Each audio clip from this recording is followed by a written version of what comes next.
तो next topic जो आप लोगों ने बात की थी ना, ये है व्हीट-इफ्टॉन ब्रिज। तो व्हीट-इफ्टॉन ब्रिज बहुत इंपॉर्टेंट टॉपिक है, और क्योंकि आपके प्रैक्टिकल पर भी बेस्ड है, आपके जो लैब में इंस्ट्रूमेंट है मीटर ब्रिज वो भी इसी की एप्लीकेशन पर ही बेस्ड है। तो व्हीट-इफ्टॉन ब्रिज बेसिकली पहले देखते हैं है क्या। तो इसकी अगर हम डेफिनेशन के बारे में बात करें, डेफिनेशन इसकी बहुत आसान है। डेफिनेशन क्या है, डेफिनेशन क्या है यार, बेसिकली आप ऐसे समझो ना, ये एक अरेंजमेंट है। अरेंजमेंट किन चीज़ों का अरेंजमेंट है, इस अरेंजमेंट में एक्चुअली है क्या, 4 रेजिस्टेंसेस लगे हुए हैं, 4 अननोन रेजिस्टेंसेस लगे हुए हैं, और वो किस फॉर्म में लगे हुए हैं, एक क्वाड्रिलेटरल के फॉर्म में। तो 4 resistances are arranged in the form of a quadrilateral as shown in diagram.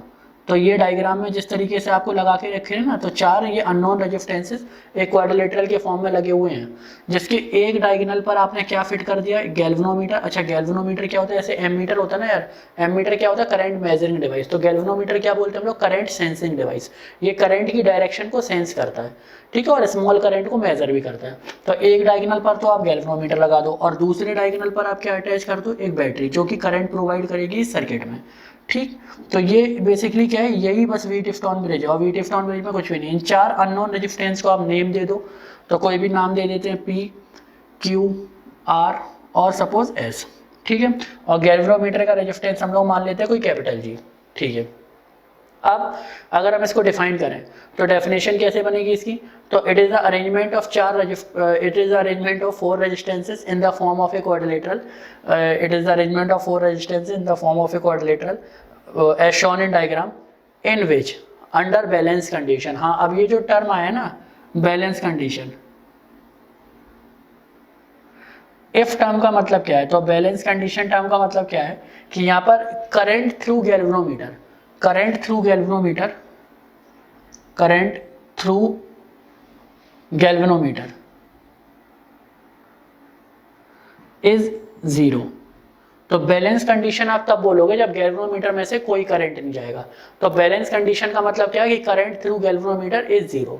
तो बैलेंस कंडीशन का आपको ध्यान रखना है।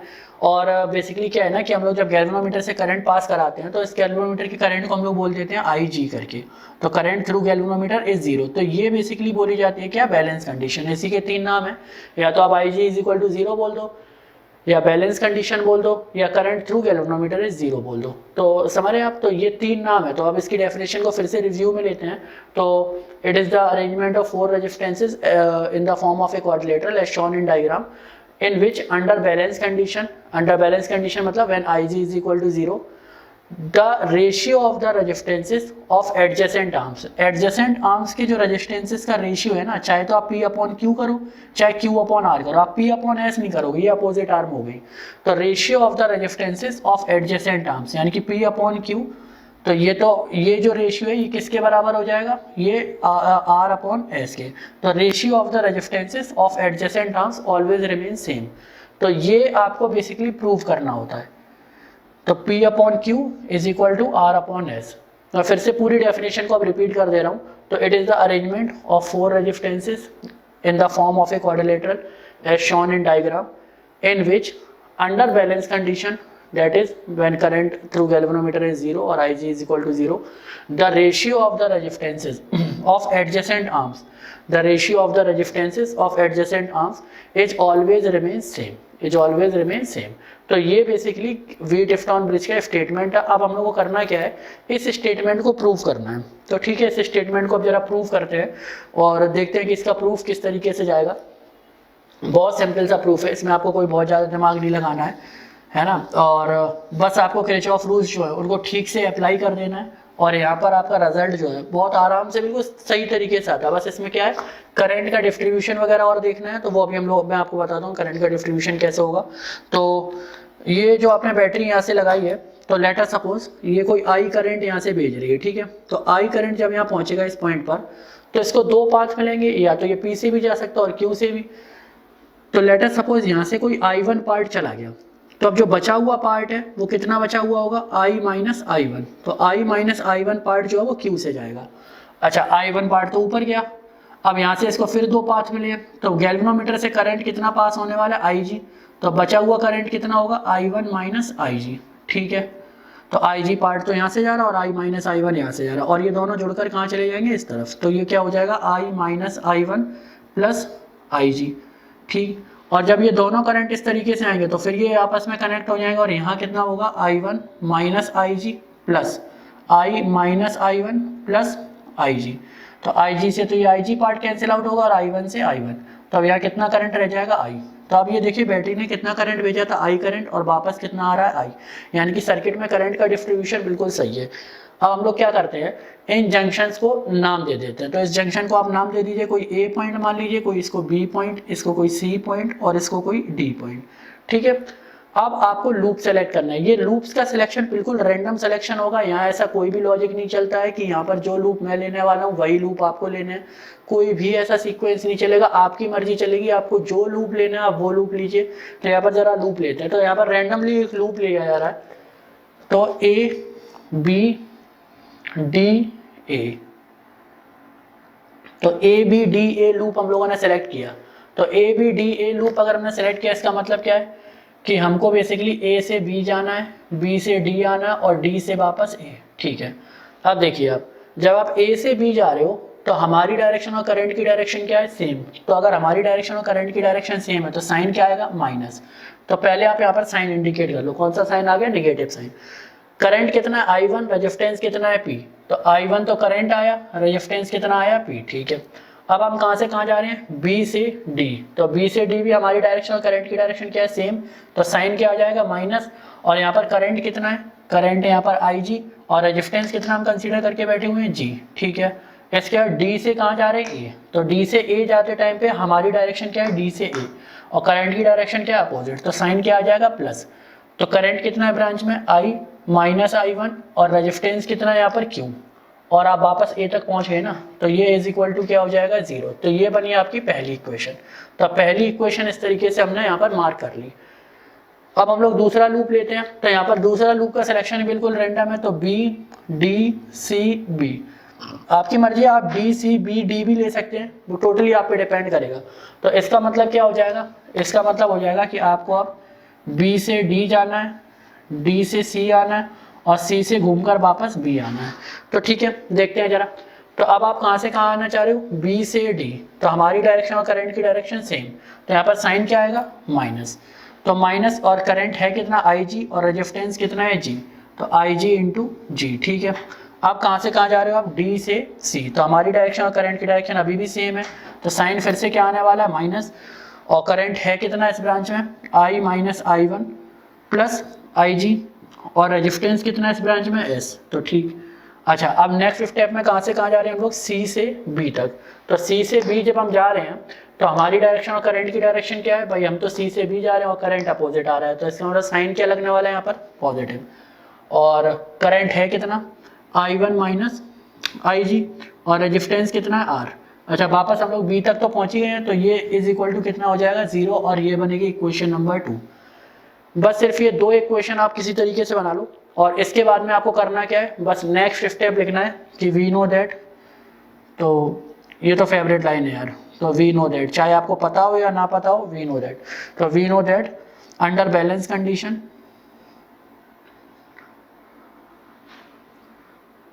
और ये बैलेंस कंडीशन में होगा क्या, IG इज इक्वल टू 0। तो इन दोनों इक्वेशंस में जहाँ जहाँ पर आपको IG नज़र आ रहा है वहाँ पर आप उठाकर इसको 0 डाल दो, तो ठीक है। तो माइनस I1P माइनस, अच्छा ये तो अब 0 हो जाएगा, और plus I minus I1 into Q is equal to 0। इसको थोड़ा सा मॉडिफाई करते हैं इस इक्वेशन को, तो इसको ऐसे लिख सकते हैं, I minus I1 into Q is equal to I1 into P। तो इसको मान लेते हैं इक्वेशन नंबर 3, तो इसको हम लोग कंसीडर कर रहे हैं इक्वेशन नंबर 3, समझ रहे, इसको हम लोग उस तरफ ले गए तो वो प्लस का हो गया।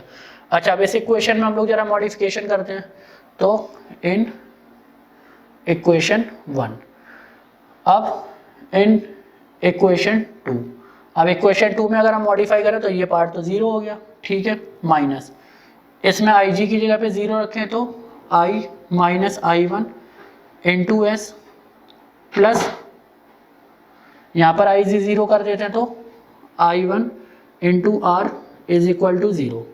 अच्छा, अब इसको थोड़ा सा मॉडिफाई करते हैं, तो इसको उस तरफ ले जाते हैं तो वो पॉजिटिव हो जाएगा। तो इसको कैसे लिख सकते हैं यार, I minus I1 into S is equal to I1 into R, और ये बना लेते हैं इक्वेशन नंबर 4। नेक्स्ट स्टेप में कुछ भी नहीं करना है आपको। अब इसमें क्या मॉडिफिकेशन करना है, तो डिवाइड इक्वेशन 3 एंड 4, तो 3 और 4 को बस सिंपली आपको डिवाइड कर देना है। तो जब आप इसको डिवाइड करेंगे तो I minus I1 into Q is equal to I1P upon में I minus I1 into S और I1 इंटू आर। तो यार ये पार्ट तो कैंसिल आउट हो गए। तब अब देखिए आपके पास क्या बचा है, Q upon S is equal to P upon R. Cross multiply करते हैं, Q को यहाँ ले जाएं, R को यहाँ ले आएँ। तो जब आप Q को नीचे लेकर आएंगे और R को ऊपर लेके आएंगे तो P upon Q is equal to R upon S. तो बेसिकली हम लोगों को यही प्रूव करना था। इसका जो प्रूफ है ये आता है बोर्ड में 3 मार्क्स का, तो इसका जो वेटेज है ये बोर्ड में 3 मार्क्स का है और बहुत ही सिंपल सा है ये। आप डेरिवेशन देखिए, कुछ नहीं करा आपने, 2 इक्वेशन बनाई किरचॉफ रूल से, बैलेंस कंडीशन लगा दिया, IG जहाँ जहाँ पर आपको नजर आया वहाँ 0 कर दिया और लास्ट टाइम उठाकर उस इक्वेशन मॉडिफाइड इक्वेशन को उठाकर क्या करा आपने, डिवाइड कर दिया। बस बहुत ही सिंपल सा आपने इसमें रूल फॉलो किया है, ठीक है। तो ये क्या था, व्हीटस्टोन ब्रिज। अब इसकी एप्लीकेशन पर बेस्ड अगला टॉपिक है और वो कौन सा है, मीटर ब्रिज। वो तो बहुत ही ईजी है, तो उसको जरा देखते हैं कि मीटर ब्रिज। तो अभी जो इसमें नेक्स्ट टॉपिक है वो है मीटर ब्रिज। और मीटर ब्रिज बेसिकली क्या है, आप इसको बोल सकते हैं ये एक इंस्ट्रूमेंट है। और ये इंस्ट्रूमेंट करता क्या है, ये इंस्ट्रूमेंट एक अननोन रेजिस्टेंस को फाइंड करने का काम आता है, specific resistance of the wire को फाइंड करने का काम में आता है। बेसिकली इसकी पूरी डिटेलिंग जो है ना वो आपकी लैब मैनुअल में मौजूद है। तो लैब मैनुअल में जो इंस्ट्रूमेंट है मीटर ब्रिज, उसकी पूरी डिटेलिंग आपके पास मौजूद है। आप 12th क्लास की लैब मैनुअल रेफर करिएगा, आपको पूरी डिटेलिंग इसकी मिल जाएगी, बाकायदा पूरा इसका डायग्राम वगैरह सब कुछ वहाँ पर अवेलेबल होगा। इवन जब आप लैब में जाएंगे तो आपको वहाँ पर वो लाइव देखने को ही मिलेगा। और ये होता कैसा है, एक्चुअली क्या है ना, मीटर ब्रिज की कहानी कुछ बहुत सिंपल सी है। एक वुडन प्लैंक इस तरीके से रखा होगा और उसमें एक वायर लगा हुआ होगा। उस वायर की जो लेंथ है वो एक्चुअल में 1 मीटर होती है, तो इसी वजह से इसको बोला जाता है मीटर ब्रिज। तो एक वायर इस तरीके से लगा हुआ होगा और इस वायर की लेंथ ही एक्चुअली 1 मीटर रहेगी, तो इसी वजह से क्या है, इसको मीटर ब्रिज नाम दे देते हैं। अच्छा, अब यहाँ पर कुछ इस तरीके से स्ट्रिप्स होती हैं, मेटल की ये एलॉयज की स्ट्रिप रहेगी इस तरीके से, जहाँ पर ये वायर इस तरीके से कनेक्ट होगा। एक कनेक्टिंग पॉइंट यहाँ होगा, फिर इसके बाद में ये स्ट्रिप इस तरीके से जाएगी। हाँ, ये मतलब एक ओवरव्यू है बस। और सेंटर पे एक कनेक्टिंग पॉइंट होगा, एक कनेक्टिंग पॉइंट यहाँ होगा और बीच में एक गैप इस तरीके से भी होगा। फिर एक स्ट्रिप जो है वो इस तरीके से यहाँ इस वायर से ऐसे कनेक्ट हो जाएगी आकर, ठीक है। तो ये कनेक्टिंग पॉइंट्स जो है वो कुछ इस तरीके से रहते हैं। बस अब जब आप लैब में जाएंगे ना तो आपको मीटर ब्रिज के नाम पर बस यही देखने को मिलेगा। और यहाँ पर कनेक्शन कैसे होते हैं, ये तो आपका मीटर ब्रिज वायर है, यहाँ स्केल और लग रही होती है, कि स्केल और होती है जिसमें रीडिंग्स होती हैं कितने सेंटीमीटर, बेसिकली 1 मीटर की स्केल होती है, तो 100 सेंटीमीटर तक यहाँ पर रीडिंग रहेंगी। अब क्या होगा, आपको जब ये 2 कनेक्टिंग पॉइंट ऐसे मिलेंगे ना, यहाँ पर आपको कनेक्ट करना होता है एक नॉन रेजिस्टेंस।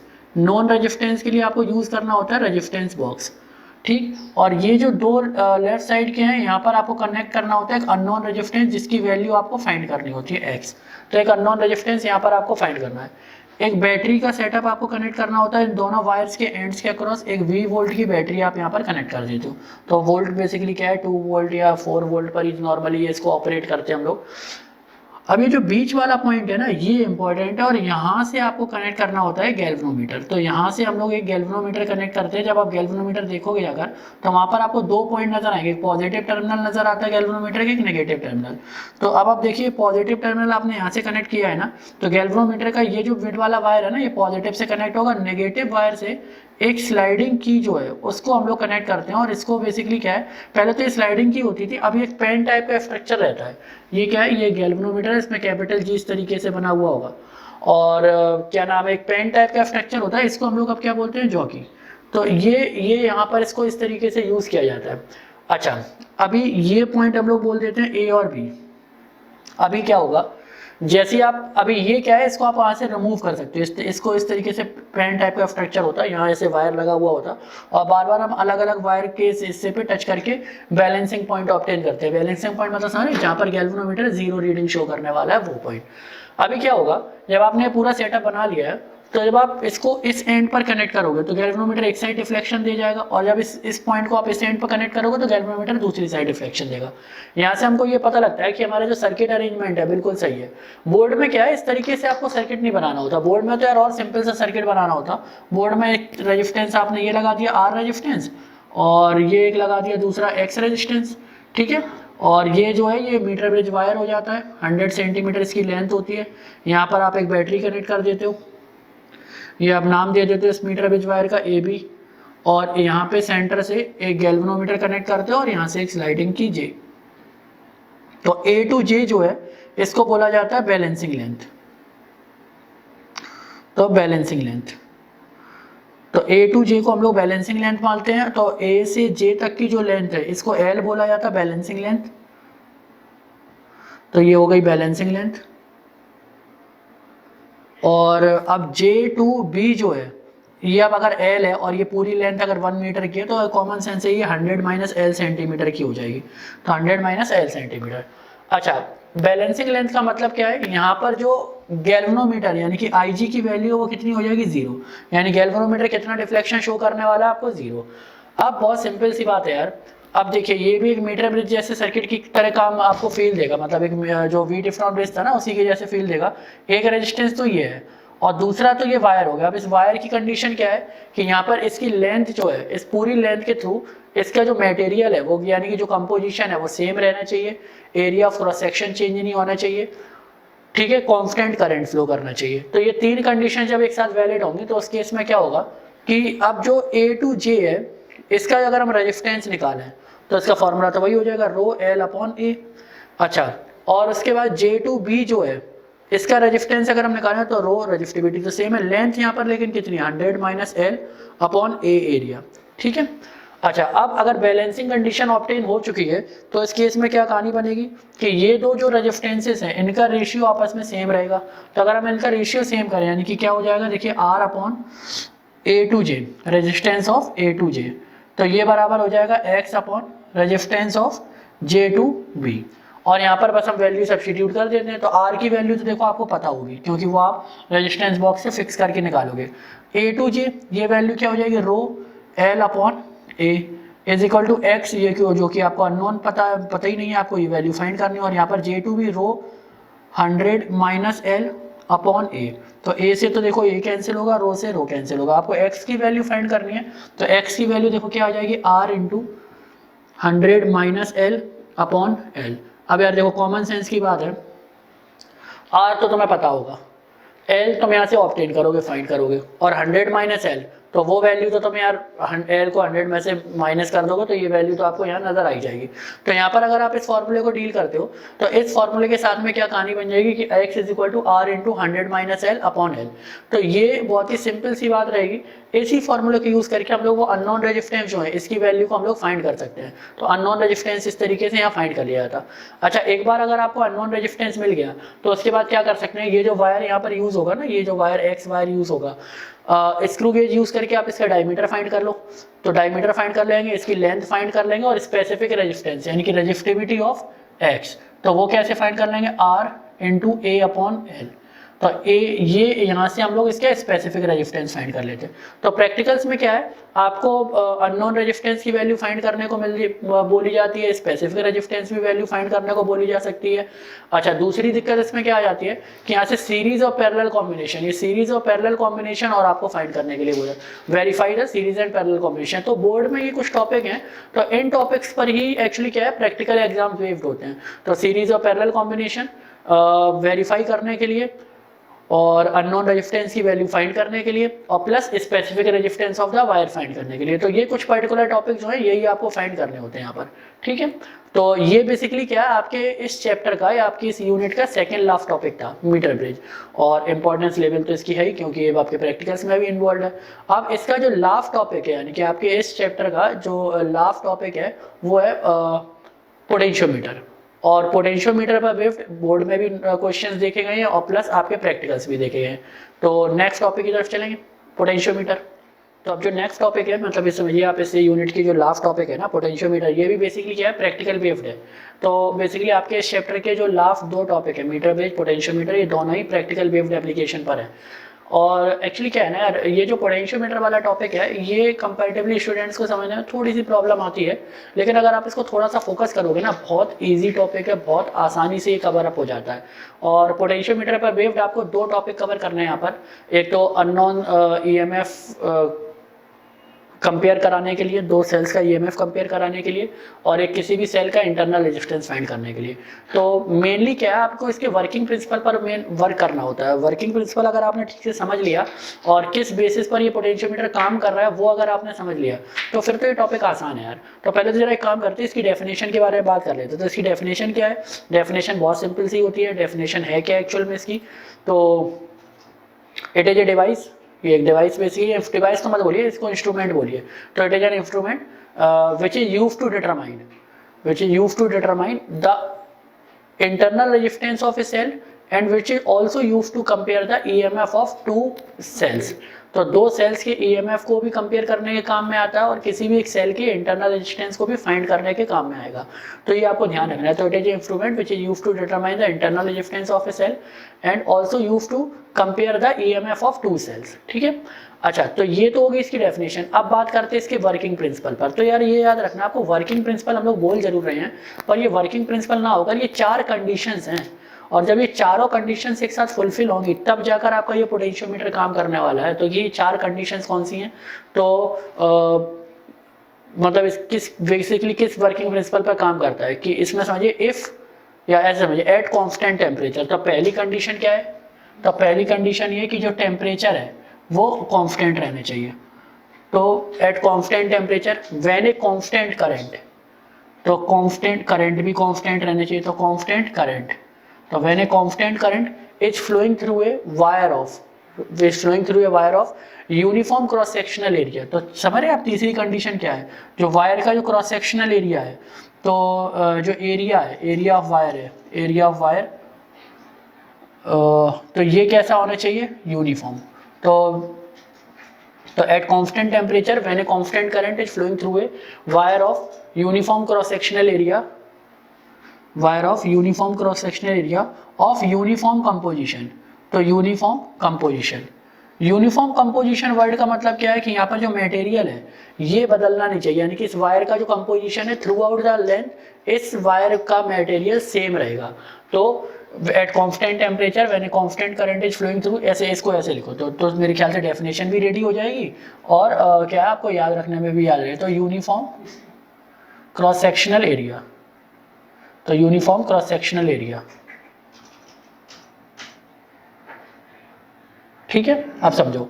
तो when a at constant temperature when a constant current is flowing through a wire of uniform cross sectional area of uniform composition, then, तो जब ये चार कंडीशंस एक साथ फुलफिल होंगी तब क्या होगा? Then.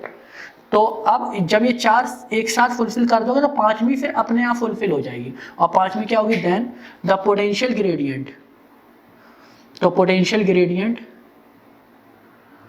Remains constant, and the potential gradient remains constant. या फिर आप इसी चीज को बोल सकते हो the potential drop across the length of the wire is directly proportional to its length,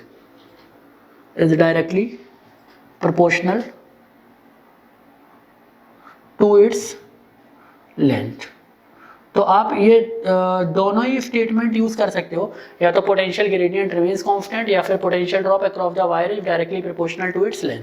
समझ रहे आप? तो मैं फिर से एक बार इसका वर्किंग प्रिंसिपल रिपीट कर दे रहा हूँ, इसकी डेफिनेशन पहले रिपीट करते हैं। तो डेफिनेशन है क्या पोटेंशियोमीटर की? तो it is an instrument used to determine the internal resistance of the cell and also used to compare the EMF of two cells. ठीक है, तो ये तो बनी इसकी डेफिनेशन। अब इसका वर्किंग प्रिंसिपल क्या है?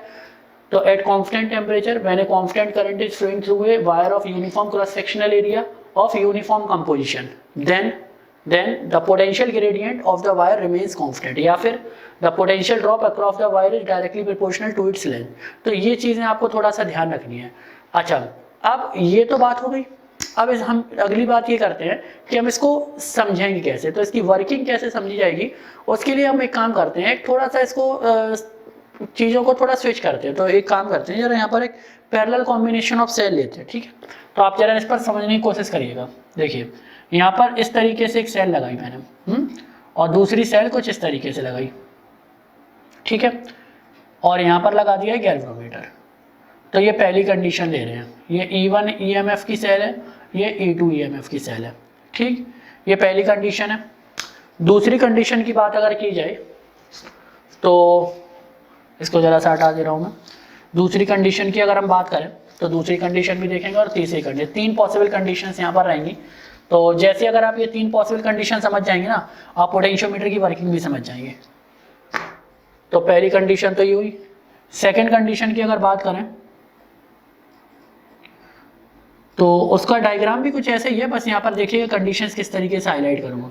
तो ये E1 ये भी है और E2, और थर्ड कंडीशन उसके लिए भी डायग्राम जो है वो यही रहने वाला है, बस चीज़ों में थोड़ा सा वेरिएशन आएगा और वो आप आसानी से प्रेडिक्ट कर लो। जैसे मैं पहली बार लिखूंगा ना, आप समझ जाओगे कि वो कंडीशंस क्या बताने वाला हूँ। तो पहली कंडीशन ये हो सकती है कि सपोज E1 की जो वैल्यू है वो हो सकती है ज़्यादा हो E2 से। अब बाकी दोनों समझ गए होंगे आप, ठीक है। तो अब अगर E1 की वैल्यू ज़्यादा है, अब देखो जरा, E1 यहाँ से करंट भेजेगा I1, E2 यहाँ से करंट भेजेगा एक I2। तो I2 तो ऐसा जाने वाला है सर्किट में, और I1 जो है वो कैसा जाने वाला है, ऐसा। तो दोनों करंट कैसे हुए, अपोजिट। तो अगर I1 की वैल्यू I2 से ज़्यादा है तो इसका मतलब E1 की वैल्यू अगर E2 से ज़्यादा है तो I1 की वैल्यू I2 से ज़्यादा होगी। तो सर्किट में जो नेट करंट जाएगा वो I1 माइनस I2 जाएगा। और गैल्वेनोमीटर किसके हिसाब से अपनी डायरेक्शन शो करेगा, I1 के हिसाब से। तो लेटर सपोज इस समय गैल्वेनोमीटर की डायरेक्शन क्या होगी करंट शो करने की, वो ये होगी, ठीक है। तो ये डायरेक्शन बनी, ठीक। अब नेक्स्ट कंडीशन पे अगर हम आए तो सेकंड कंडीशन देखिए। तो यहाँ पर लेटर सपोज E1 की वैल्यू इस बार कम है E2 से।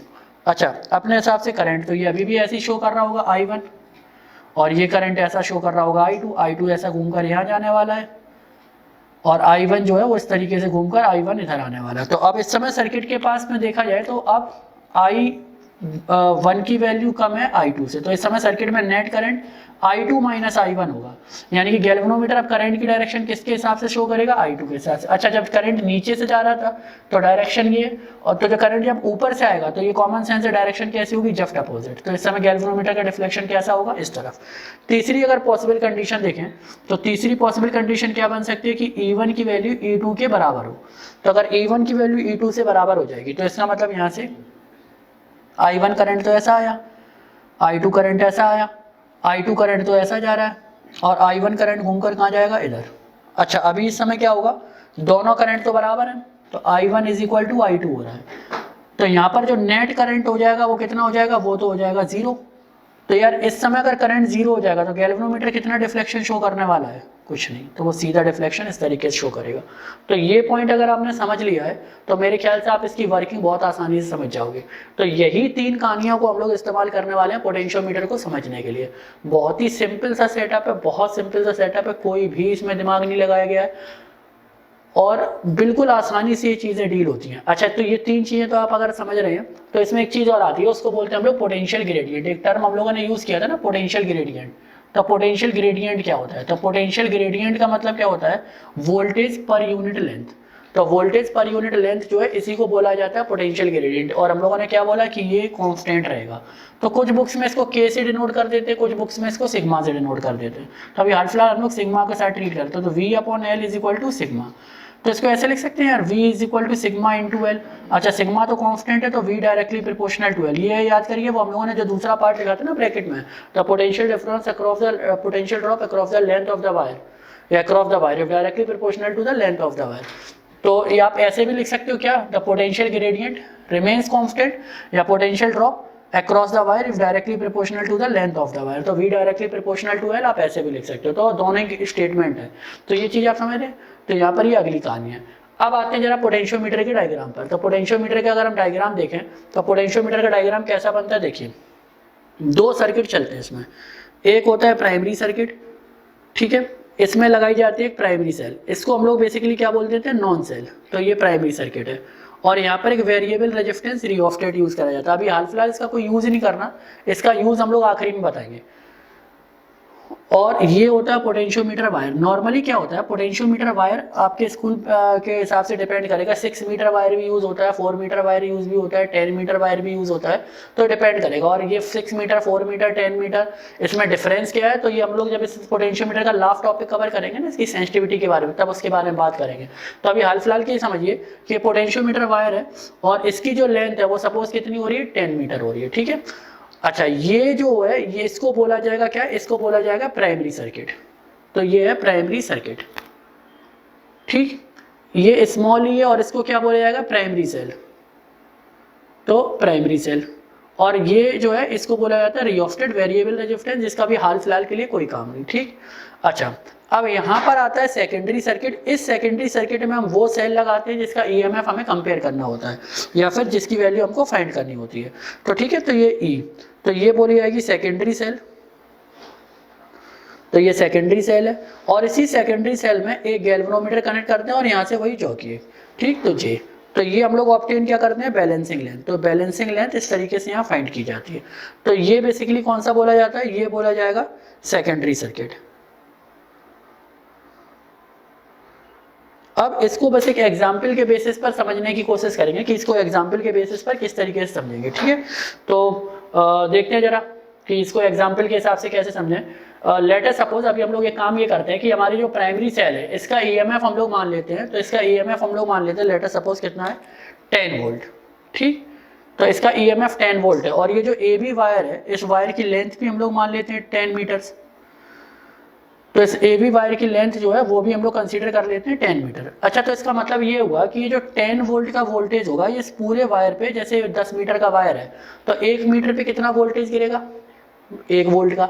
अगले मीटर पे कितना गिरेगा, फिर 1 वोल्ट का। अगले मीटर पे कितना गिरेगा, फिर 1 वोल्ट का।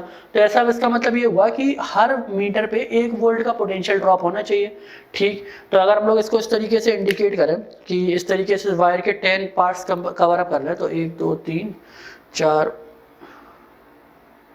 ठीक है। तो यहाँ पर ये 1 मीटर है, ये फिर 2 मीटर का वायर हुआ, ये 3 मीटर मान ले रहे हैं, इसको 4 मीटर, ये 5 मीटर, ये 6 मीटर, ठीक है।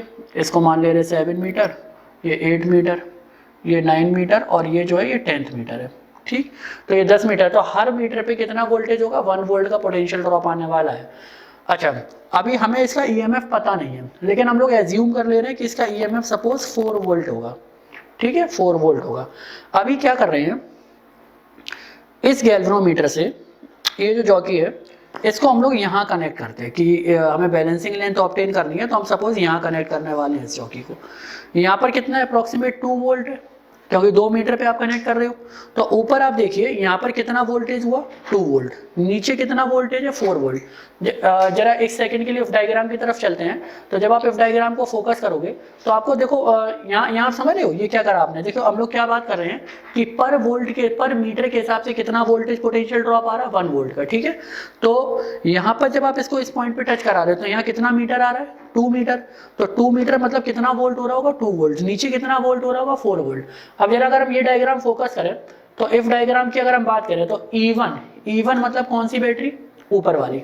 तो E1 का मतलब ऊपर वाली बैटरी। तो ऊपर वाली बैटरी का ईएमएफ कितना है, 2 वोल्ट। नीचे वाली बैटरी का ईएमएफ कितना है, 4 वोल्ट। तो जरा इफ डायग्राम पर फोकस करिए आप। तो जब आप इफ डायग्राम पर फोकस कर रहे होंगे तो यहाँ पर देखिए E1 की वैल्यू तो कम है, E2 की वैल्यू ज्यादा है। E1 की वैल्यू अगर कम है और E2 की वैल्यू ज्यादा है तो गैल्वेनोमीटर किस तरफ डिफ्लेक्शन देगा, एक तरफ डिफ्लेक्शन देगा। तो इसका मतलब इस सर्किट के हिसाब से ये हमारा जो गैल्वेनोमीटर है वो ये तरफ डिफ्लेक्शन देना शुरू हो जाएगा, समझ रहे। तो इसके हिसाब से तो गैल्वेनोमीटर इस तरफ डिफ्लेक्शन दे गया। अच्छा, अभी क्या किया आपने, आप रैंडमली ऐसी सेलेक्ट कर रहे हैं और आपने अब लाकर इसको इस पॉइंट पे टच करा दिया। जब आपने इसको इस पॉइंट पे टच कराया तो यहाँ पर कितना वोल्टेज गिरा आकर, देखिए जब आपने इस गैल्वेनोमीटर को किस पॉइंट पे टच कराया आकर, आपने इस गैल्वेनोमीटर को 6 मीटर पे आकर टच कराया। तो जब आपने इस गैल्वेनोमीटर को 6 मीटर पे टच कराया तो अब इस केस में यहाँ कितना वोल्टेज रहेगा आकर, यहाँ पर क्योंकि हर मीटर के हिसाब से कितना वोल्ट जा रहा है, 1 वोल्ट। तो यहाँ कितना वोल्ट होगा, 6 वोल्ट। नीचे अभी भी कितना है, फिक्स है, वो तो 4 वोल्ट है। तो अब ऊपर कितना ईएमएफ आ गया है, ऊपर आ गया 6 वोल्ट का, नीचे कितना आ गया, 4 वोल्ट का। तो जब ऊपर 6 वोल्ट का ईएमएफ आ गया और नीचे जो है वो 4 वोल्ट का ईएमएफ आ गया है, तो इस केस में अब जो गैल्वेनोमीटर डिफ्लेक्शन देगा वो किस सर्किट के हिसाब से देने वाला है, देखिए इसके हिसाब से। तो यहाँ पर इस सर्किट के हिसाब से वो गैल्वेनोमीटर डिफ्लेक्शन देगा। ऊपर कौन सी सेल है, E1, नीचे कौन सी E2। ऊपर वाली सेल का EMF ज्यादा है, नीचे वाली सेल का EMF कम है, तो इसका मतलब गैल्वेनोमीटर का डिफ्लेक्शन किसके हिसाब से हो जाएगा, ऊपर वाली सेल के हिसाब से। यानी पहले जो डिफ्लेक्शन हमको इस तरफ मिलने वाला था, अब वो डिफ्लेक्शन हमको किस तरफ मिलने वाला है, इस तरफ।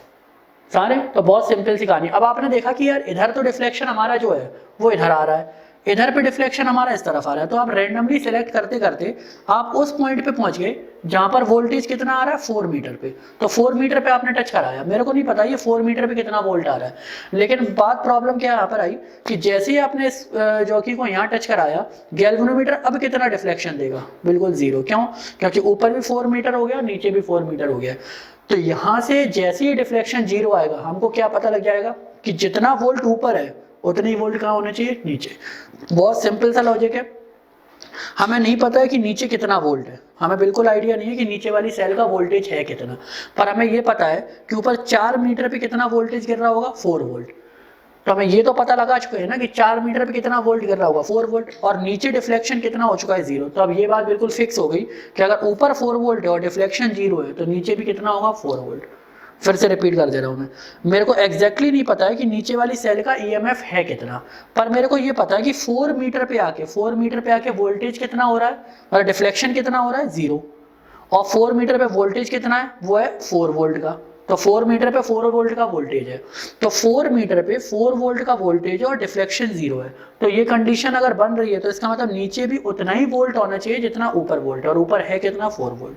तो इस तरीके से क्या है, हमारा जो पोटेंशियोमीटर है वो वर्क करता है और बहुत ही सिंपल तरीके से डील करता है। मेरे ख्याल से आपने रिलेट कर लिया होगा। तो ये बेसिकली क्या है, एक सिंपल सा सर्किट बोला जाता है पोटेंशियोमीटर का। तो पोटेंशियोमीटर के सर्किट में आपको ये सब नहीं करना है, ये तो बस आपको एक्सप्लेन करने के लिए बताया था। जो पोटेंशियोमीटर का सर्किट होता है वो कैसा रहता है, वो सिंपली इस तरीके से रहेगा। देखिए इन सारे पॉइंट्स को मैं रिमूव कर दे रहा हूँ। तो पोटेंशियोमीटर का सर्किट जो है वो आपको सिर्फ इतना बनाना है बोर्ड में, है ना। ये सब आपको कुछ भी नहीं करना है, वो 4 मीटर, 1 मीटर, 5 मीटर, है ना। ये सिर्फ आपको सर्किट जो है वो इस तरीके से ड्रॉप कर देना है बस, ठीक है। ये सारी चीज़ें जो है वो सिर्फ अंडरस्टैंडिंग लेवल के लिए थी, सिर्फ आपको समझाने के लिए थी। तो ये बेसिकली क्या है, ये बोला जाता है पोटेंशियोमीटर का सर्किट। तो ये पोटेंशियोमीटर सर्किट, और एल बेसिकली क्या है, बैलेंसिंग लाइन।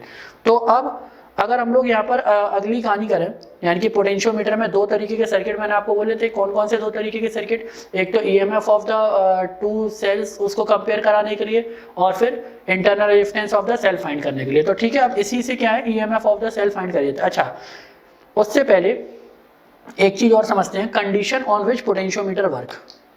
तो condition on which potentiometer work, तो यहाँ पर 2 पॉसिबल कंडीशंस होती हैं जिन पर पोटेंशियोमीटर वर्क करता है। इनमें से अगर एक भी कंडीशन गड़बड़ हुई तो इस केस में क्या है कि पोटेंशियोमीटर वर्क नहीं करेगा। पहली पॉसिबल कंडीशन कौन सी होती है, पहली पॉसिबल कंडीशन ये होगी कि जो प्राइमरी सेल का EMF है इसकी वैल्यू हमेशा सेकेंडरी सेल की EMF से ज़्यादा होनी चाहिए। क्यों यार, कॉमन सेंस लगाओ।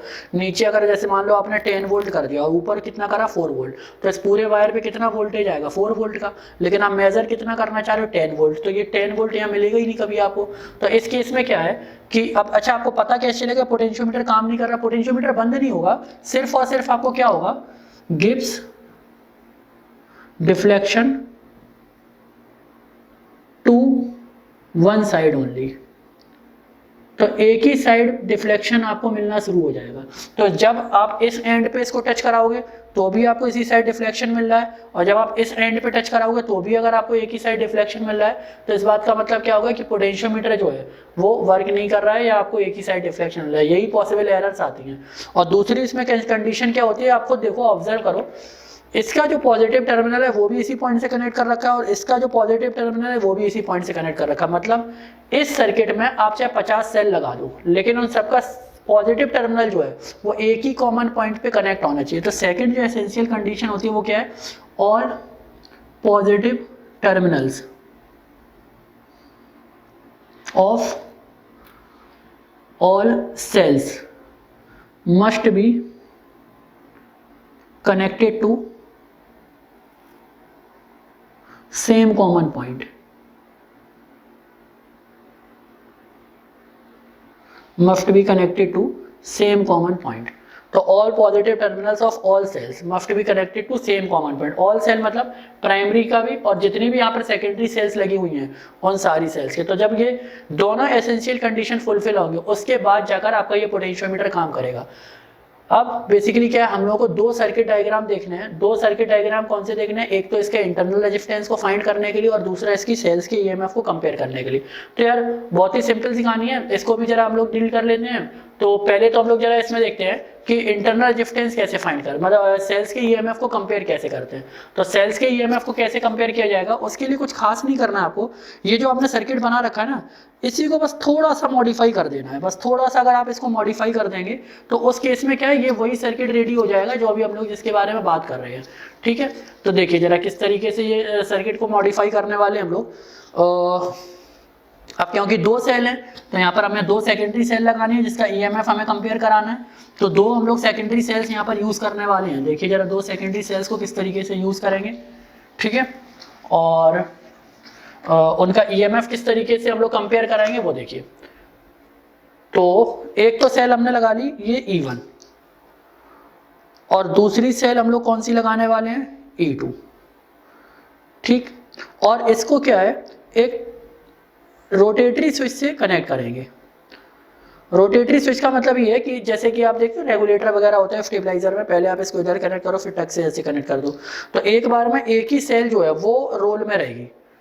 तो जब आप इसको इधर कनेक्ट करोगे तो यहाँ पर क्या है, एक बैलेंसिंग लेंथ L1 ऑब्टेन हो जाएगी। तो इस केस में क्या है कि E1 की वैल्यू जो हो जाएगी, E1 की वैल्यू कितनी हो जाएगी, सिग्मा इंटू L1।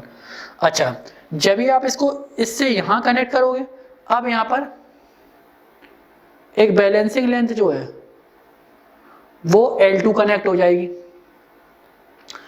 तो अब यहाँ पर E2 की वैल्यू कितनी हो जाएगी, सिग्मा इंटू L2। कुछ नहीं करना आपको, दोनों इक्वेशंस को डिवाइड कर दो। तो E1 अपॉन E2 ये वैल्यू कितनी आ जाएगी, L1 अपॉन L2। लो जी, हो गई सेल कंपेयर। तो मान लीजिए अगर L1 की वैल्यू 100 है और L2 की वैल्यू 200 है, तो 100 अपॉन 200 मतलब कितना हो जाएगा, 1/2। तो E1 अपॉन E2 का रेशियो कितना हो जाएगा, 1/2। यानी कि E2 वाली जो है वो E1 से डबल है। तो यही तो कंपैरिजन करना होता है। यहाँ बेसिकली हम लोग को वैल्यू नहीं फाइंड करनी है, यहाँ सिर्फ हमको सेल्स का ईएमएफ कंपेयर करना है, समझ रहे। तो ये बस सिंपल सी कहानी, ये सर्किट बनाना होता है बस ये इतना लिख देना होता है, इसमें और कुछ भी नहीं करना है। बस सर्किट आप सिंपली बनाओ और वहां पर बस आप इतना लिख दो। अच्छा, दूसरे पार्ट में क्या होता है, इसमें हम लोग को ये कौन सा सर्किट था, कंपैरिजन ऑफ, तो comparison of EMF of two secondary cells, two secondary cells. तो हमें दो सेल्स के ईएमएफ का वो ईएमएफ को कंपेयर करना था। अभी बेसिकली हम लोग अगले सर्किट में जाएंगे, तो अगले सर्किट में क्या करने वाले हैं, इंटरनल रेजिस्टेंस डिटरमाइन करने वाले हैं। ठीक, तो एक किसी अननोन सेल का इंटरनल रेजिस्टेंस बेसिकली हम लोग फाइंड करने वाले हैं। तो इंटरनल रेजिस्टेंस कैसे फाइंड करेंगे वो भी देख लेते हैं जरा। उसकी भी कहानी बहुत ज़्यादा डिफिकल्ट नहीं है, बहुत आसान है। तो इंटरनल रेजिस्टेंस फाइंड करना है तो एक ही सेल यहाँ पर लगाई जाती है। ठीक है, तो हम लोग एक सेल यहाँ पर कनेक्ट करने वाले हैं। देखिए,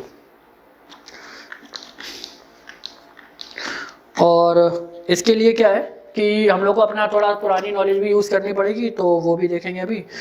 तो एक सेल तो ये हम लोगों ने लगा ली जिसके पास कोई इंटरनल रेजिस्टेंस होगा R, तो इसका ईएमएफ क्या है, E। अच्छा, इसी के पैरेलल में हम लोग एक रेजिस्टेंस बॉक्स और लगा देते हैं। रेजिस्टेंस बॉक्स मतलब जिसका सेल का जिसकी रेजिस्टेंस हमको पता हो, और यहाँ कनेक्ट करते हैं एक स्विच के। ठीक, और यहाँ पर आप गैल्वेनोमीटर इस तरीके से कनेक्ट करते हैं दोनों के पैरेलल में। ये बेसिकली हमारा सर्किट डायग्राम होता है to determine the internal resistance of secondary cell. तो सेकेंडरी सेल का इंटरनल रेजिस्टेंस फाइंड करने के लिए ये हमारे पास सर्किट डायग्राम रहेगा, to determine the internal resistance of secondary cell. ठीक, अब क्या करते हैं, देखिए जिस समय ये की ओपन रहेगी तो पहली कंडीशन इसमें क्या आती है, तो व्हेन की के इज ओपन। तो जिस समय ये की ओपन रहेगी तो इस समय तो ये सर्किट रहेगा नहीं। अब इसके अक्रॉस जो आपको पोटेंशियल ड्रॉप मिलेगा, यानी कि वो क्या चलेगा, बस तो ये अभी सेल ये मौजूद है यहाँ पर, तो इसका मतलब यहाँ पर ये जो पोटेंशियोमीटर है ना, इस समय आपको क्या बताने वाला है, इसका ईएमएफ, यानी कि इस समय जो आपको मिलने वाला है वो क्या मिलने वाला है, E is equal to sigma into L1। तो ये आपको कंडीशन मिलेगी। अब आपने क्या किया, की को क्लोज कर दिया, तो यहाँ पर आपने प्लग इन कर दिया इसको। तो सेकेंड पॉइंट में व्हेन की के इज क्लोज्ड, अब जब ये क्लोज हो जाएगी तो यहाँ पर एक सर्किट कंप्लीट हो गया। तो यहाँ से ये करंट जो है उसके अक्रॉस जाने लगा, तो यहाँ पर V is equal to I R का पोटेंशियल ड्रॉप गिरने लगा। तो इस रेजिस्टेंस के अक्रॉस एक पोटेंशियल आया V, अब यही पोटेंशियल इसकी पूरे के अक्रॉस आएगा। और अब जो पोटेंशियोमीटर है वो आपको ईएमएफ नहीं बताएगा, क्योंकि ईएमएफ कब बताया जाता है, जब इसको एक्सटर्नल सर्किट के अक्रॉस कनेक्ट नहीं कर देते। अब तो एक्सटर्नल सर्किट के अक्रॉस कनेक्ट कर दिया आपने, तो अब ये आपको ईएमएफ नहीं बताएगा, अब क्या बताएगा, इस सर्किट का पोटेंशियल ड्रॉप। तो अब इस सर्किट का पोटेंशियल ड्रॉप हमको मिलने वाला है, और बस ये इसमें छोटी सी गलती रहती है कि स्टूडेंट क्या करते हैं, इसको यहाँ बना देते हैं। तो ये आपको ध्यान रखना है, ईएमएफ की डेफिनेशन क्या है, is the maximum potential drop. तो मैक्सिमम तो ऑलरेडी हम लोग फाइंड कर चुके हैं ईएमएफ के नाम पर। अब जो पोटेंशियल ड्रॉप आएगा उसकी वैल्यू इस L1 से क्या होगी, कम। तो ये आपको बस ध्यान रखना है। तो अब जो ईएमएफ आपको मिलेगा तो वो आपको क्या मिलेगा, L2 की वैल्यू हमेशा L1 से क्या होगी, कम। तो ये आपको ध्यान रखना है, क्योंकि ये पोटेंशियल ड्रॉप है, ये ईएमएफ नहीं है, ठीक है। तो अब आपको मिलने वाला है L2, तो इसका मतलब यहाँ पर V की वैल्यू क्या मिलेगी, सिग्मा इंटू L2। ये आपको बस ध्यान रखना है, ठीक। अब इसमें देखा जाए तो हम लोग को पता है कि यहाँ पर एक इक्वेशन ऑफ सेल चलती थी। तो इक्वेशन ऑफ सेल क्या चलती थी, वो क्या E is equal to V plus I R. तो यहाँ से अगर हम स्मॉल आर, यही तो इंटरनल रेजिस्टेंस था, इसी की वैल्यू फाइंड करते हैं। ये देखो एक क्लोज सर्किट नहीं बन गया ऐसे करके, उसी सर्किट जो अभी तक हम लोग पढ़ रहे थे ना, उसी को रिवर्स करके लिख दिया, तो वही तो एक क्लोज सर्किट जैसी फीलिंग आ रही है। तो इसका मतलब यहाँ से अगर हम देखें तो E minus V is equal to I into R हो जाएगा। तो स्मॉल आर की वैल्यू क्या हो जाएगी, E माइनस वी अपॉन में आई। अच्छा, V is equal to I R है, तो I की वैल्यू क्या हो जाएगी, V अपॉन आर। तो ये वैल्यू भी यहाँ सब्स्टिट्यूट कर देते हैं। तो small r is equal to क्या हो जाएगा, E माइनस वी अपॉन में V, और R कहाँ पहुँच जाएगा, ऊपर। इंडिविजुअल जरा इसको डिवाइड करते हैं। तो इंडिविजुअल जब आप इसको डिवाइड करोगे तो स्मॉल r की वैल्यू क्या हो जाएगी, E upon V minus 1 into R. समझ रही बात। तो ये इंटरनल रेजिस्टेंस को फाइंड करने का फॉर्मूला, और अब आपको अगले काम में कुछ नहीं करना है। E की वैल्यू भी पता है आपको और V की वैल्यू पता है। तो R इज इक्वल टू क्या हो जाएगा, सिग्मा L1 अपॉन में sigma L2 minus 1 into R। तो सिग्मा पार्ट तो कैंसिल हो गया, तो स्मॉल r की वैल्यू क्या हो जाएगी, L1 upon L2 minus 1 into R। तो यार जरा कॉमन सेंस लगाओ, L1 और L2 ये वैल्यू तो आप ऑलरेडी फाइंड कर चुके हो, L1 और L2 की वैल्यू तो आपको पता ही है। और R ये आप कहाँ से फाइंड कर लोगे, रेजिस्टेंस बॉक्स से। तो रेजिस्टेंस बॉक्स से आपको R मिल जाएगा। तो आप इस फॉर्मूले में जब सारी वैल्यू सब्स्टिट्यूट कर दोगे ना, तो यहाँ से आपको क्या मिल जाएगा, इंटरनल रेजिस्टेंस। तो इंटरनल रेजिस्टेंस की वैल्यू यहाँ से आपको मिल जाती है। बहुत ही सिंपल सी कहानी है। तो इंटरनल रेजिस्टेंस हम लोग इस तरीके से फाइंड कर लेते हैं। सबसे ज़्यादा बार यही पूछा जाता है बोर्ड में, और कई बार क्या है, इस फॉर्मूले पर डायरेक्टली वेव न्यूमेरिकल आ जाते हैं। तो ये आपको चीज़ें थोड़ी सी ध्यान रखनी है। तो इस फॉर्मूले पर वेव जब डायरेक्टली न्यूमेरिकल आएंगे तो आपको ये फॉर्मूला सीधा यूज़ कर देना है, और अगर पोटेंशियोमीटर के बेसिस पर पूछा जाएगा तो आपको इस तरीके से इसको ड्राइव करके दिखाना है, ठीक है। अब इसमें लास्ट जो टॉपिक बचता है पोटेंशियोमीटर से रिलेटेड, वो क्या बनता है, सेंसिटिविटी ऑफ ए पोटेंशियोमीटर। अब वो चीज़ रोल में आएगी। तो इसमें जो लास्ट टॉपिक है वो क्या है, सेंसिटिविटी ऑफ ए पोटेंशियोमीटर। बहुत ही सिंपल सी कहानी है, अभी तक हम लोग याद करो, इसके बारे में हम लोगों ने बात तो की है, पर इसका भी तक रोल समझ में नहीं आया रियोस्टेट का, कि रियोस्टेट का रोल एक्चुअली है क्या। तो रियोस्टेट का अगर हम रोल देखेंगे तो अब वो सेंसिटिविटी के उसमें काम में आएगा। तो sensitivity of a potentiometer 2 minute का टॉपिक है, कोई भी इसमें सच लॉजिक नहीं है। और हम लोगों ने एक बात और याद करिए, आप लोगों ने एक बात और की थी कि जो पोटेंशियोमीटर वायर है ये 4 मीटर का भी हो सकता है, 6 मीटर का भी हो सकता है, 10 मीटर का भी हो सकता है। तो ये कहानी है। तो ये डिफरेंस क्यों है, तो यही डिफरेंस तो एक्चुअली सेंसिटिविटी बनाता है। तो सेंसिटिविटी के लिए आपको करना क्या है वो मैं आपको बताऊं। तो इसमें जो नेक्स्ट टॉपिक बनता है वो क्या बनता है, सेंसिटिविटी ऑफ ए पोटेंशियोमीटर, ठीक है। तो अब हम लोग देखने वाले हैं सेंसिटिविटी ऑफ ए पोटेंशियोमीटर। अच्छा, सेंसिटिविटी के लिए हम लोगों ने अभी बात क्या की थी कि यहाँ पर बेसिकली क्या है कि आप लोगों से बात हुई थी ना यार, ये रियोस्टेट, इसका तो यार कोई यूज ही नहीं आया अभी तक। तो अब एक्चुअली इसका यूज आने वाला, और ये length of the potentiometer wire. तो length of the potentiometer wire और रियोस्टेट ऑफ द रियोस्टेट जो हम लोगों ने कनेक्ट कर रखा है वो देखो। एक चीज समझो, बेसिकली पोटेंशियल ग्रेडियंट है ना, इस पर जरा फोकस किया जाए, पोटेंशियल ग्रेडियंट। तो पोटेंशियल ग्रेडियंट की वैल्यू क्या थी, वोल्टेज पर यूनिट लेंथ। अच्छा, अब ये चीज आपको ध्यान रखना है, अगर हमें सेंसिटिविटी बढ़ानी है तो in order to increase the sensitivity of a potentiometer we have to reduce the potential gradient. हमें यहाँ पर पोटेंशियल ग्रेडियंट की वैल्यू को कम करना पड़ेगा, या आप ऐसे बोल दो कि जो सेंसिटिविटी है तो वो इन्वर्सली प्रोपोर्शनल होगी पोटेंशियल ग्रेडियंट के, यानी कि जितना ज़्यादा पोटेंशियल ग्रेडियंट होगा इसका मतलब सेंसिटिविटी आपकी उतनी ही कम होगी। तो सेंसिटिविटी को अगर आपको बढ़ाना है तो बेसिकली आपको करना क्या होगा, इस पोटेंशियल ग्रेडियंट की वैल्यू को क्या करना पड़ेगा, हमें कम करना पड़ेगा। ठीक है, ये पोटेंशियल ग्रेडियंट की वैल्यू को क्यों कम करना पड़ेगा, इसके पीछे रीजंस क्या, मतलब इसकी जो डिटेलिंग है ना यार, आपके बोर्ड लेवल पर इसकी रिक्वायरमेंट है नहीं। ये जो है ना, जितने भी मेरे जो IIT मेंस के या जो नीट के लेक्चर होंगे ना, उन सब में इसके एक्सप्लेनेशन प्रॉपरली मौजूद है।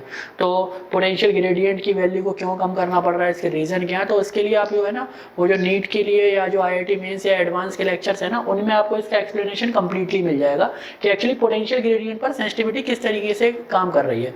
और हम लोगों ने अभी जो स्टेटमेंट लिखी है, sensitivity inversely proportional to potential gradient, इसका लॉजिक क्या है।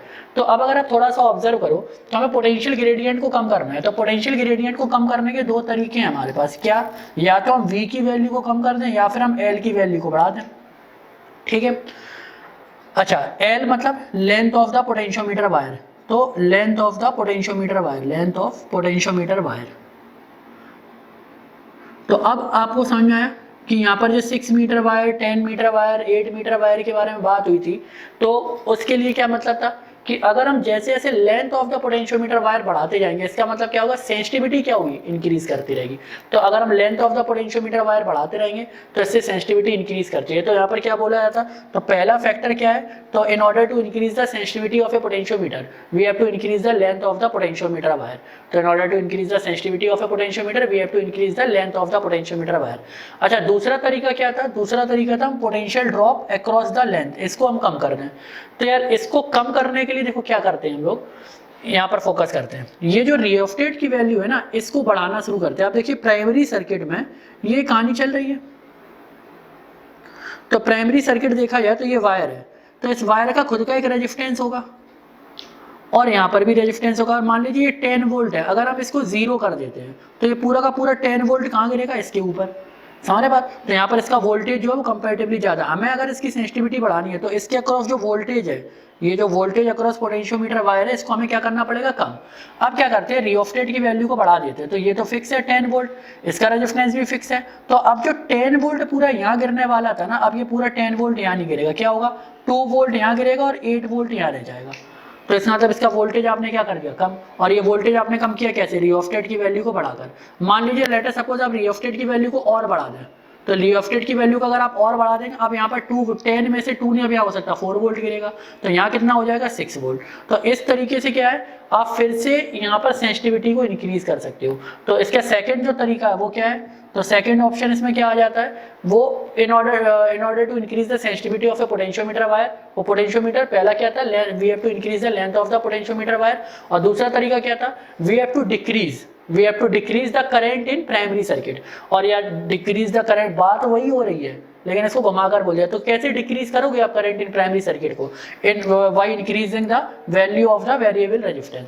तो आप value of the variable resistance बढ़ाते हो तो उससे क्या हो जाएगा कि current of the primary circuit वो कम हो जाएगा, और current of the primary circuit कम हो जाएगा तो उससे होगा क्या, जो potential drop across the length of the potentiometer wire वो क्या हो जाएगी, कम। और अगर length of the potentiometer wire जो पोटेंशियल ड्रॉप कम हो जाएगा तो उससे क्या हो जाएगा, सेंसिटिविटी क्या हो जाएगी, बढ़ जाएगी। क्यों, पोटेंशियल ग्रेडियंट की वैल्यू क्या हो जाएगी, कम। समझे, फिर से पूरी चीज को रिपीट कर दे रहा हूं। तो in order to increase the sensitivity of the potentiometer we have to increase the length of the potentiometer wire, पहला फैक्टर है। दूसरा फैक्टर क्या है, वी हैव टू डिक्रीज, तो सेकंड फैक्टर है we have to decrease the current in primary circuit. तो we have to decrease the current in primary circuit. तो in order to increase the sensitivity of a potentiometer, we have to increase the length of the potentiometer wire। और second factor क्या हो जाएगा, we have to decrease the current in the primary circuit। अच्छा, अगर answer हमको ये लिखना होता पर इससे एक्चुअली होता क्या, if we decrease the current in the primary circuit, the potential difference या potential drop across the potentiometer wire is also got decreased। और इसको हम डिक्रीज करते कैसे हैं, तो in order to decrease the current in the primary circuit, we have to increase the resistance of the primary circuit। और resistance of the primary circuit हम increase कैसे करेंगे, तो इसके लिए क्या है, ये जो वेरिएबल रेजिस्टेंस लगा रखा है ना रियोस्टेट, इसकी वैल्यू को आप बढ़ा दीजिए। तो जैसे आप ये रियोस्टेट बढ़ाओगे तो ये प्राइमरी सर्किट का जो रेजिस्टेंस है वो बढ़ जाएगा, प्राइमरी सर्किट का ओवरऑल रेजिस्टेंस बढ़ जाएगा, मतलब प्राइमरी सर्किट का जो करंट है वो कम हो जाएगा। प्राइमरी सर्किट का अगर करंट कम हो जाएगा तो ये जो प्राइमरी सर्किट में जो वो पोटेंशियल ड्रॉप है किसके अक्रॉस, जो ए बी वायर है इसके अक्रॉस जो पोटेंशियल ड्रॉप है वो क्या हो जाएगा, कम। और अगर ए बी वायर के अक्रॉस पोटेंशियल ड्रॉप कम हो जाएगा तो उस केस में क्या हो जाएगा, पोटेंशियल ग्रेडियंट कम हो जाएगा। पोटेंशियल ग्रेडियंट कम हो जाएगा तो इसका मतलब क्या है, सेंसिटिविटी बढ़ जाएगी। तो ये जो दो तरीके थे, ये क्या तरीके थे, तो सेंसिटिविटी को इंक्रीज करने के। तो बेसिकली इस टॉपिक के साथ में क्या है, आपकी ये जो सेकंड यूनिट है ना करंट इलेक्ट्रिसिटी, ये खत्म होती है। तो इसी के साथ आपका सेकंड यूनिट जो है करंट इलेक्ट्रिसिटी वो कंप्लीट होता है। अब हम लोग इसमें जाएंगे थर्ड यूनिट की तरफ। थर्ड यूनिट बहुत ईजी यूनिट है, मैग्नेटिक इफेक्ट ऑफ करंट। और एक्चुअली क्या है ना, ये दो पार्ट में टूटी हुई है, एक तो मैग्नेटिक इफेक्ट ऑफ करंट और दूसरा इसका चैप्टर है मैटर एंड मैग्नेटिज्म। तो उसकी तरफ हम लोग अब आगे बढ़ते हैं, ठीक है। तो सेकंड यूनिट से रिलेटेड आपके जो भी डाउट रहेंगे, जो भी आपकी प्रॉब्लम्स रहेंगी, उनको आप लोग जरूर कमेंट सेक्शन में लिखिएगा, उसको रिजॉल्व करते हैं, ठीक। तो मिलते हैं अब जरा थर्ड यूनिट में।